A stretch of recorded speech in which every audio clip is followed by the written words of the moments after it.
Hi everybody, Sarah here at the Big Blue House Homestead. Today I'm going to be sharing a recipe for canning squash relish. It's something that I've been doing for a few years now. I really enjoy it. It's a great recipe, but I like to save my cucumbers for big pickles. So yeah, squash relish, you get 1,000 of these a day. Why not? Give it a try. It's really good to use just like you would a regular relish, but it uses up a lot of these squash, so you don't have to eat squash every meal all day long. So I'm going to show you what the recipe is. It's really simple and easy to do. It takes a little bit of time because you need to soak the vegetables. So let's get into it and so I can show you. Hey, if you're new to the channel, hit subscribe or leave me a comment and give me a thumbs up because I'd really appreciate it. It lets me know that you're watching and that you like what I'm doing. And if you want to see more videos, suggest it down below because I want to do a lot of canning and preserving this year and share that with you guys. So let's look at what we're working with. Lots of veggies here. And it's going to make a lot of great relish. So let's get into the recipe. Okay, so what I'm actually working with is 12 cups of squash. I personally like to do this much, which is 8 cups in the food processor, so it's really fine.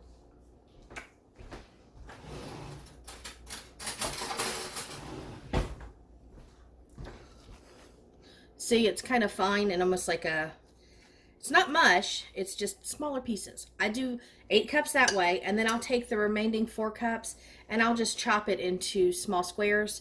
It gives a little more texture to the actual relish. And then in this bowl, I have 2 large onions. You can use 4 medium or 3 medium, just depending on how much onion you want. And the recipes that I use always call for just 1 pepper. You want a bell pepper of any type.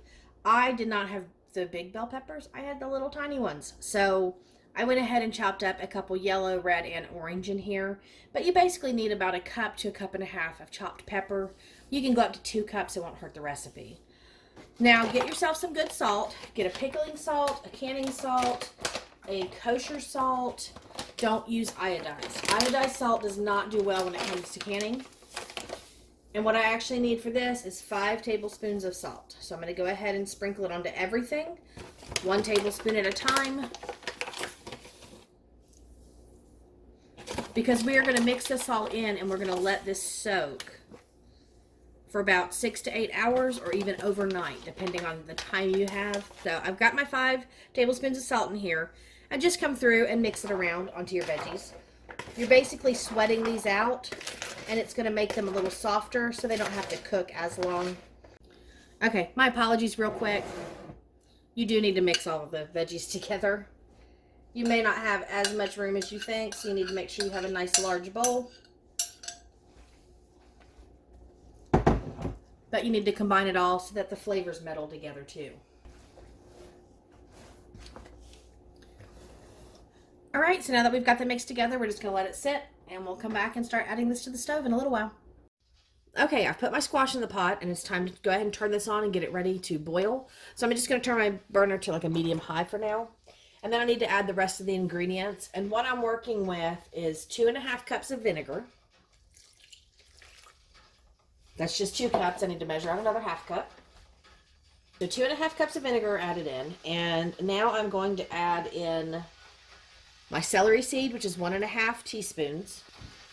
I need to add in the rest of the seasonings, which is 3/4 of a teaspoon of turmeric, 1/2 teaspoon of pepper, and a tablespoon of dried mustard.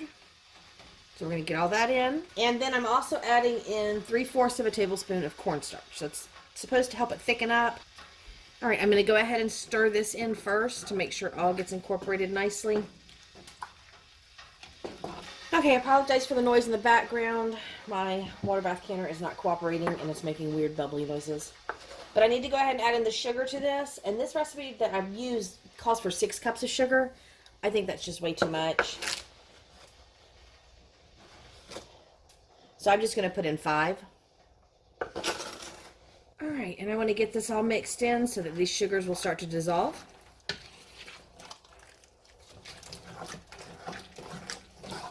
All right, and we're just going to cook this when it gets to a boil for about 30 minutes. That's the reason why I use a larger pot so it doesn't boil over. But yeah, we just need to get it to come to a rolling boil, and then we're going to let it cook for about 30 minutes. And in the meantime, I've got my water bath canner going, and I've got jars in the oven warming up that are sanitized, and we'll get all our canning supplies ready because then we get to start canning. All right, so this has come up to a boil, and I'm just going to stir it and let it simmer for 30 minutes. I know before I said to let it boil for 30. That was miscommunication. I'm sorry. Just let it simmer, and then that way it cooks down a lot. So I'm going to set my timer for 30 minutes, and then we'll be ready to can. Okay, I've got my jars ready. And like I said, they are sterile and are warm, and that's what you want when it comes to canning. I've just got myself a funnel that I put in and a ladle, and I'm just going to come through and scoop up my mixture and put it in.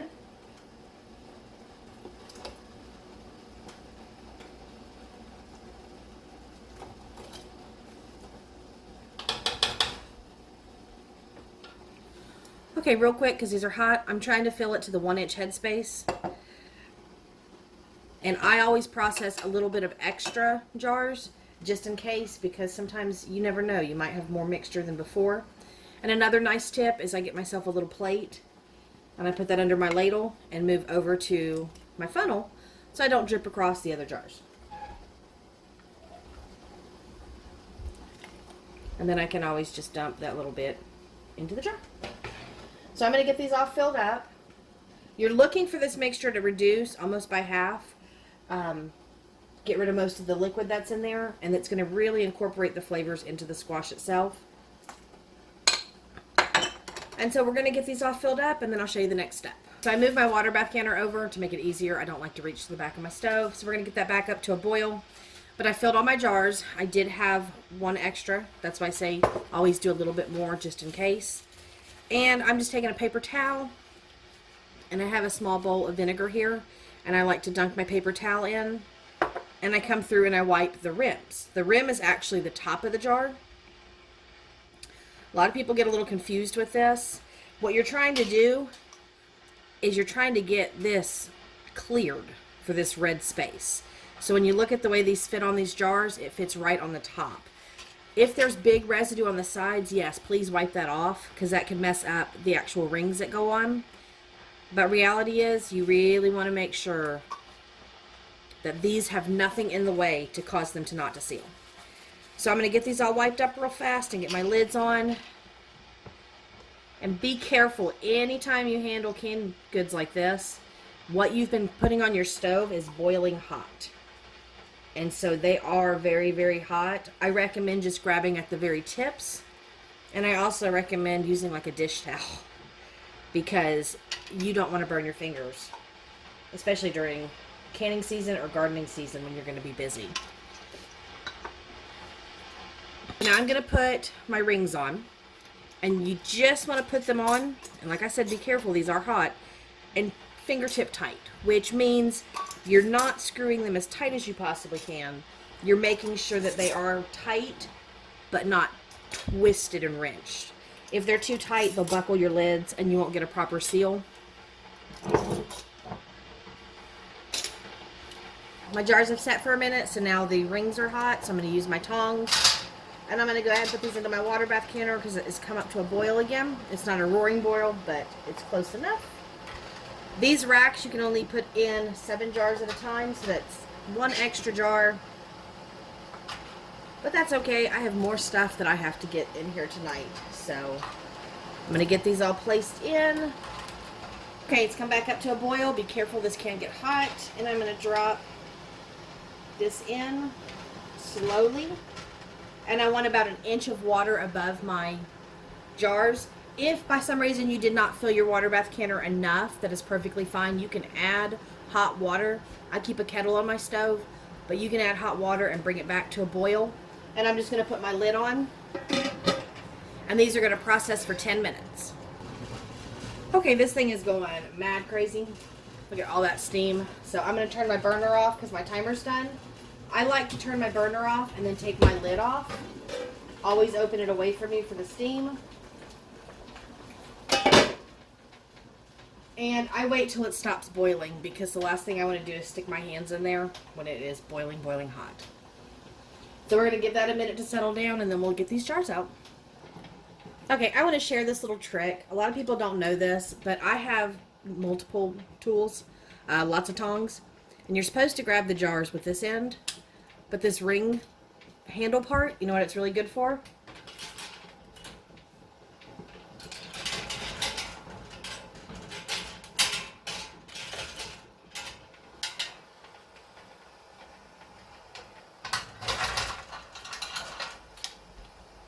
check that out.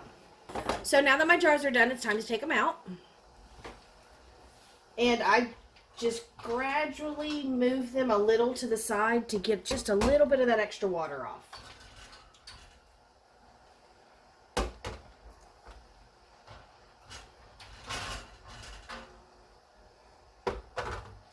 Okay, and I just take my kitchen towel and very lightly dab.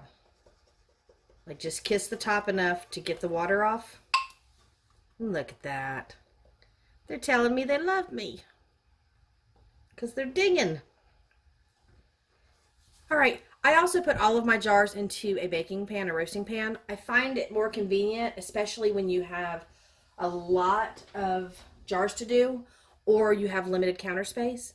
You're not supposed to touch your jars for 24 hours. So I put them into this pan, and then what happens is when I need this counter space, because this is usually where I prep my meals, for dinner, I can just pick this whole pan up and move it and not have to worry about it. You can hear they're dinging, so there's a nice good seal. Never go through and press the tops. Don't do that until they're absolutely cooled and 100% done. If you see, you can kind of tell that these are bubbling up on the top, these little spots. The ones that seal, they go down on. That's showing you that you have a good seal.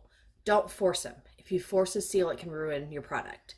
So these are going to sit for 24 hours, and then I will check the seals, and I'll show you that tomorrow when they are done being completely cooled and sealed. Something very satisfying about the ping, ping, pings that you get from canning. All your hard work is paying off for that, and you have sealed food. But I just got to show you guys this. All right, look at this. Isn't that beautiful? Ping. Success. So I'm not going to wait and show you that tomorrow. I'm just going to end the video where it is now. Basically, all I come through and do after 24 hours is I will remove the rings and push my thumb up on the edge to make sure they sealed. You can just put your fingers on the top to make sure those little indentions are down, but I like to also push up on the edging. Let me show you a jar just to let you know. So yeah, it's dehydrated corn and it's not sealed, but the whole point is to show you how I do this. I take the ring off, I hold my jar, and I just push my thumb up. That's not a sealed jar. So if I pretend real quick and I push really hard, if this thing does not move and come off, then that ensures that I have a good seal. And I always take my rings off when I store my jars, because if you have this on there and this seal pops, if this seal pops at any point and goes bad, and this ring is holding it down, bad stuff happens inside these jars. But if you keep them open without the rings, when this pops, it will unseal. So as you look in your pantries, you can go through and do what we call the ding test. That's what, I've always been told, the ding test. And you just walk through your pantry and ding the top of every lid. And that's not a good sound when you're canning at home. So anyways, thank you guys for joining. Thank you guys for showing up. And I hope you try this recipe. It is absolutely wonderful. I'm not a big fan of sweets. This I do enjoy because it's sweet, savory, and very acidic. But I do a dill pickle version as well. So maybe I'll share that with you soon, because I do that with zucchini, because then it looks like green dill pickles. Go figure. Anyways, if you try this, let me know. It is absolutely wonderful with chicken, with fish. Use it as a side. I don't like it on hot dogs, neither do the kids, but they like it with sausages. Something about like a bratwurst or a smoked sausage with this on the side is really good. Anyway, it's late. It's almost 10. I'm going to go finish up the last of these jars that I've got to do and get the rest of my canning done tonight, and then I'm going to go to bed. So thank you again for stopping by. Hit that subscribe so you can see more canning recipes from me. And I like to do old traditional recipes like these. So yeah, different stuff. Thank you again. Bye.